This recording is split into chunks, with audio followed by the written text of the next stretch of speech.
The angels bow down at the thought of you. The darkness gives way to the light for you. Lucas 24, do verso 36 até o 49. Diz assim: Enquanto falavam sobre isso, o próprio Jesus apresentou-se entre eles e lhes disse: Paz seja com vocês. Eles ficaram assustados e com medo, pensando que estavam vendo um espírito. E lhes disse: Por que vocês estão perturbados e por que se levantam dúvidas no coração de vocês? Vejam as minhas mãos e os meus pés. Sou eu mesmo. Toquem-me e vejam. Um espírito não tem carne, nem ossos, como vocês estão vendo que eu tenho. Tendo dito isso, mostrou-lhes as mãos e os pés. E por não crerem ainda, tão cheios estavam de alegria e de espanto, e ele lhes perguntou: Vocês têm aqui algo para comer? Deram-lhe um pedaço de peixe assado, e ele o comeu na presença deles. E disse-lhes: Foi isso que eu falei enquanto ainda estava com vocês. Era necessário que se cumprisse tudo o que a meu respeito está escrito na lei de Moisés, nos profetas e nos salmos. Então lhes abriu o entendimento para que pudessem compreender as Escrituras. E lhes disse: Está escrito que o Cristo haveria de sofrer e ressuscitar dos mortos no terceiro dia, em que em seu nome seria pregado arrependimento para perdão de pecados, e a todas as nações, começando por Jerusalém. Vocês são testemunhas destas coisas. Eu envio a vocês a promessa de meu Pai, mas fiquem na cidade até serem revestidos do poder do alto. Agora veja o que diz Atos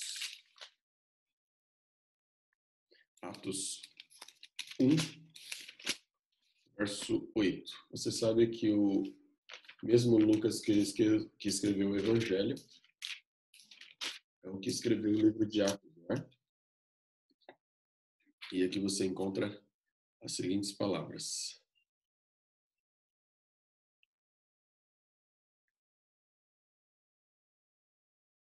Mas receberão poder quando o Espírito Santo descer sobre vocês, e serão minhas testemunhas em Jerusalém, em toda a Judeia e Samaria, e até aos confins da terra. Nós vemos, portanto, que essas palavras concluem o encontro de Jesus com seus discípulos.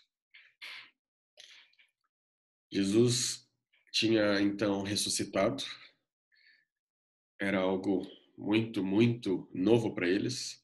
Eles estavam surpresos e atemorizados, como diz o texto.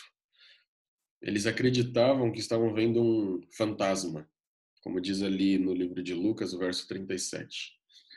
Então Jesus, o teólogo, o mestre, chama atenção para a realidade da sua ressurreição, que eles tinham dificuldades de compreender.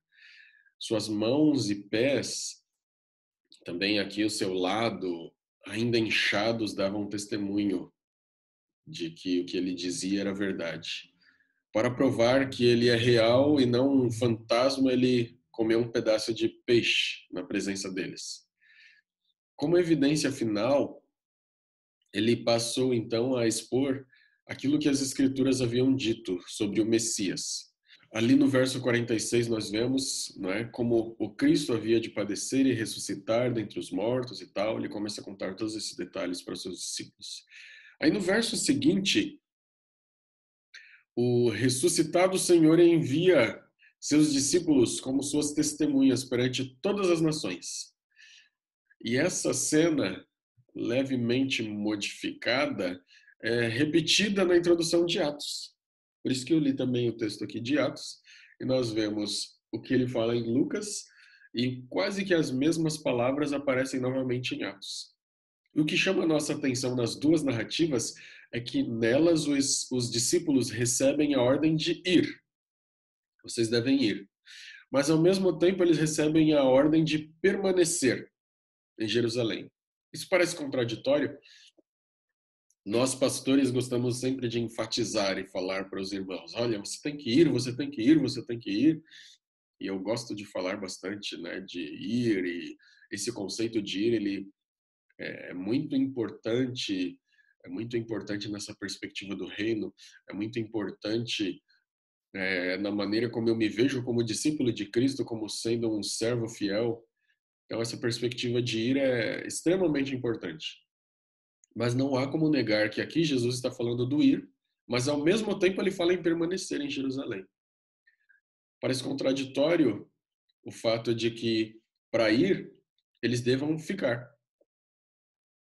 Então, para eles irem, eles precisam ficar. Jesus diz então: vão por todo mundo e partilhem as boas novas. Essa é a ordem.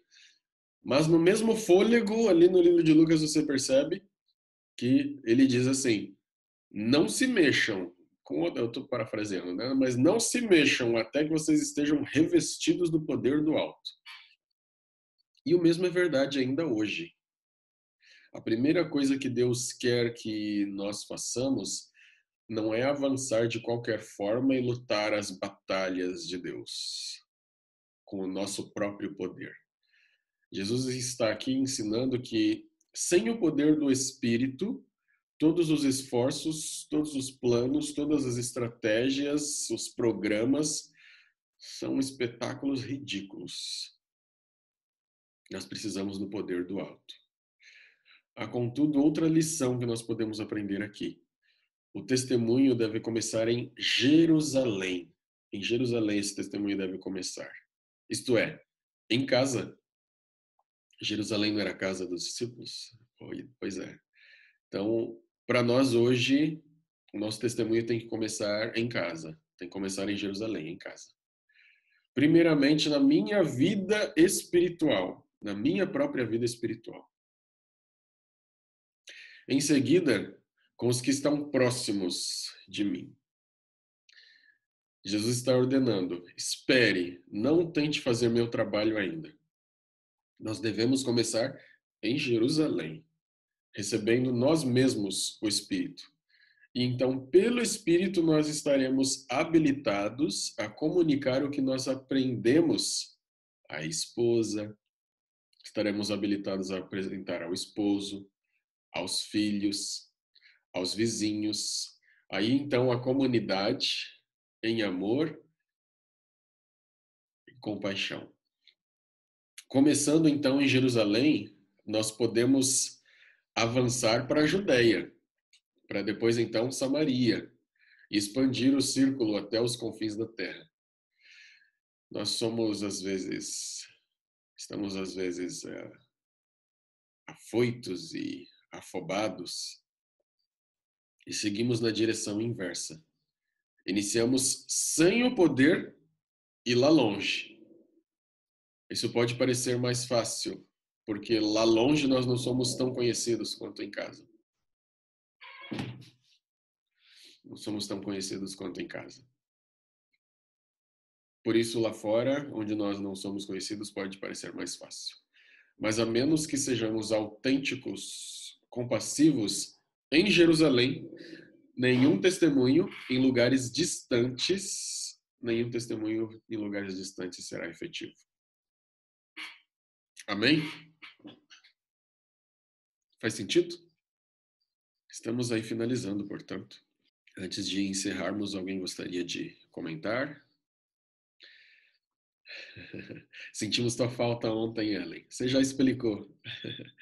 Eu conversei com a Ellen depois, em particular, que eu achei muito estranho, ela não tinha faltado ainda, mas ela teve ali uma situação. Bom tê-la com a gente, Ellen. Então, eu lembrei daquele ditado popular, santo de casa não faz milagre, que as pessoas têm um costume de se apegar a isso. Eu não vou falar nada porque santo de casa não faz milagre. Se ele fosse bom, vendia. Ficam falando isso, né? Mas o nosso testemunho pessoal, a partir de casa, ele é muito diferente.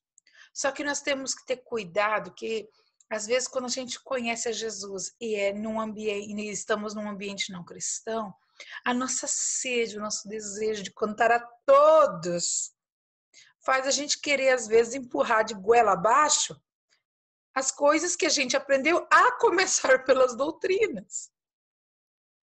E isso assusta. Mas não é isso que Jesus quer. Jesus quer que demonstremos o que ele fez na nossa vida por atitudes, por comportamentos, pela ser uma bênção ao próximo a partir do nosso lar. E realmente faz a diferença. É um testemunho silencioso. Nem sempre você vai pregar a plenos pulmões, que realmente é mais fácil dar testemunho lá fora, onde ninguém conhece quem você era antes, né? E Jesus recebeu uma taxa aí de... Tem alguma coisa boa vindo de Nazaré? Né? As pessoas desconfiavam. Mas a gente tem que parar de se importar, às vezes, com o que os outros pensam e mostrar realmente a maravilha, o milagre que Jesus tem feito a cada dia na nossa vida pessoal. E isso, permitir que Deus faça a transformação em nós, vai ser realmente uma bênção, a começar com os nossos. Certinho. Vamos orar mais uma vez?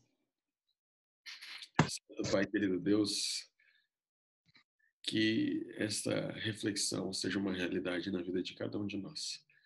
Que sejamos poderosas testemunhas no nosso lar. Amém, Senhor. A diferença aqui onde estamos, que permaneçamos, busquemos a unção do Teu Espírito, o poder do alto, e comecemos a dar bom testemunho de casa, para então prosseguirmos cumprindo o Teu mandar, de sermos testemunhas nas redondezas e até os confins da terra. Amém. A nossa família seja um testemunho, que Amém. os nossos queridos possam, que o nosso relacionamento, a maneira como nos portamos e nos relacionamos uns com os outros, possa testemunhar fortemente acerca do Deus que o Senhor é em nossa vida e da diferença que o Teu poder faz em nós. Concede-nos um bom dia, a Tua companhia, a Tua paz, a Tua direção, a Tua proteção. Oramos no nome de Jesus. Amém. Amém. Bom dia a todos, meus queridos. Que Deus abençoe. Privilégio tê-los. Nos encontramos amanhã mais uma vez. Tudo de bom.